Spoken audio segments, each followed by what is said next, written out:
बिस्मिल्लाहिर्रहमानिर्रहीम। मोअज़्ज़िज़ नाज़रीन, आज असीब ज़दा मकान कहानी के साथ आपकी होस्ट दुआ भाई साहब की खिदमत में हाजिर है। एक खौफनाक वजूद नमूदार हुआ। इसके चेहरे की हड्डियां साफ नजर आ रही थी और मुंह से चिंगारियां निकल रही थी। जब छत पर नजर गई तो पूरी छत पर छोटे छोटे सांप रेंग रहे थे, कदम कदम पर खौफ फैलाती और दिलो दिमाग पर सख्ता तारी करती नाकाबिले फरामोश कहानी। तो मुअज़्ज़िज़ नाज़रीन, कहानी में मज़ीद आगे बढ़ने से पहले आप तमाम दोस्तों से इल्तमास है कि हमारे चैनल दुआ वॉइस को सब्सक्राइब कर दीजिए और साथ घंटी के बटन को दबा दीजिए ताकि हमारी न्यू वीडियो का नोटिफिकेशन आपको मिल सके। शुक्रिया। तो आइए कहानी का आगाज करते हैं।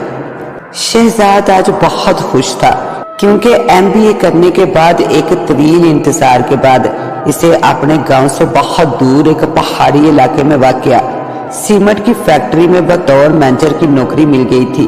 लेकिन फैक्ट्री में जाकर इससे मालूम हुआ कि यहाँ रिहाइश का कोई इंतजाम नहीं और दूसरे मुलाजमीन फैक्ट्री से दूर बस्ती में इंतहाई गरीबी की हालत में जिंदगी बसर कर रहे थे।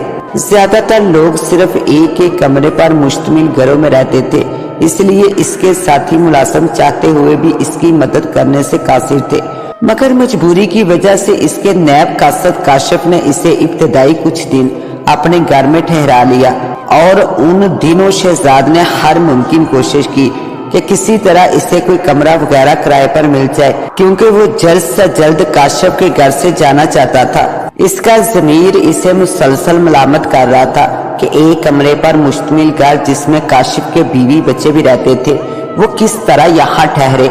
इस बेरोजगारी के दौर में शहजाद को इंतहाई अच्छी मुलाजमत मिली थी, जिसकी वजह से वो बहुत खुश था और वो हर हाल में किसी किराए के कमरे को हासिल करना चाहता था। जब रिहाइश का कोई इंतजाम ना हुआ तो इसे किसी साथी मुलाजिम से मालूम हुआ कि इस पूरी बस्ती में सिर्फ शौकत फोरमैन, जो कि इस फैक्ट्री का मुलाजिम है, इसके पास एक खाली घर मौजूद है जिसे काफी अरसे से किसी ने भी बतौर रिहाइश इस्तेमाल नहीं किया, क्योंकि जो भी वहां ठहरा 1 माह से पहले ही वहां से भाग गया।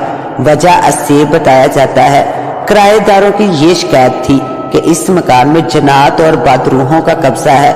कभी किसी के रोने और कभी किसी के चलने की आवाजें आती हैं और कभी अजीबोगरीब साए नजर आते हैं। शहजाद ये बातें सुनकर खिलखिलाकर मुस्कुराने लगा और अपने साथी का मजाक उड़ाते हुए बोला, मैं ऐसी जहलाना बातों पर कतई यकीन नहीं रखता। ये सच है कि दुनिया आलम में जन्नात मौजूद है, मगर वो अपनी मुकर्ररा जगहों पर ही रहते हैं, लोगों के मकान वगैरह पर कब्जे नहीं करते। और जन्नात के बारे में मज़ाक़न तरह तरह की बातें करने लगा। अपने साथी के मना करने के बावजूद इसने मालिक मकान से मिलना चाहा। इससे काशिफ पर भी गुस्सा आ रहा था कि जब बस्ती में एक खाली मकान मौजूद है तो इसने मुझे बताया क्यों नहीं। जल्द ही काशिफ से इसने बात की तो इसने कानों को हाथ लगाकर कहा, साजी मैं भला आपको कैसे मुसीबत में मुब्तला कर सकता हूँ। वो मकान नहीं बदरूहों का मस्कन है, वहां आपको किसी सूरत भी नहीं जाना चाहिए। शहजाद ने इससे कहा, यार ये सब बातें लोगों की बनाई हुई हैं, ऐसी बातों पर मैं यकीन नहीं करता। और अगले ही कुछ लम्हों में वो दोनों शौकत के पास खड़े थे। शौकत तो पहले ही ये चाहता था कि किसी तरह इसका मकान किराए पर चढ़ जाए, लिहाजा इसने मुनासिब किराए में फौरन घर देने की हामी भर ली और साथ ये खुशखबरी भी दे दी कि घर में जरूरियत जिंदगी का बेशतर सामान पहले से ही मौजूद है, बस आप अपना बैग लेकर शाम होते ही तशरीफ ले आए। मैं अभी जाकर सफाई वगैरह का इंतजाम करता हूँ। काशिफ ने शहजाद को बताया कि शौकत फोरमैन के 2 बच्चे हैं, बीवी इंतकाल कर चुकी है। इस बस्ती में इसके 2 मकान हैं, एक में खुद रहता है और दूसरा किराए पर देने के लिए बनाया था, मगर इस पर असेब ने कब्जा कर लिया। और ये बात सुनकर शहजाद तंजिया मुस्कुरा दिया। छुट्टी के बाद काशिफ किसी जरूरी दफ्तरी काम की वजह से शहजाद के हमरा ना जा सका, लिहाजा शहजाद ने अकेले ही अपना सामान काशिफ के घर से उठाया और शौकत के घर की जानब चल पड़ा। और रास्ते में ही शौकत इससे मिल गया, जो कि आज बहुत खुश नजर आ रहा था। जल्दी ही वो दोनों इस मकान के अंदर मौजूद थे।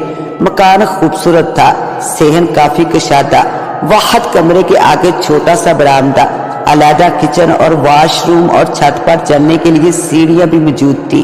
اور گھر میں مکمل ضروری سامان مثلاً بیڈ، چارپائی، صوفے، پردے، برتن وغیرہ، حتیٰ کہ فرش پر کارپیٹ بھی بچھا ہوا تھا۔ ان سب چیزوں کو دیکھ کر شہزاد بہت خوشی محسوس کر رہا تھا۔ شوکت فورمین نے اسے بتایا کہ مینیجر صاحب، بستی کے لوگوں نے اس مکان کے بارے میں صرف حسد کی وجہ سے عجیب و غریب باتیں پھیلا رکھی ہیں، لہٰذا آپ مکمل اطمینان اور سکون سے یہاں ٹھہریے۔ کوئی بھی مسئلہ ہو تو میں 24 گھنٹے آپ کی خدمت میں حاضر رہوں گا۔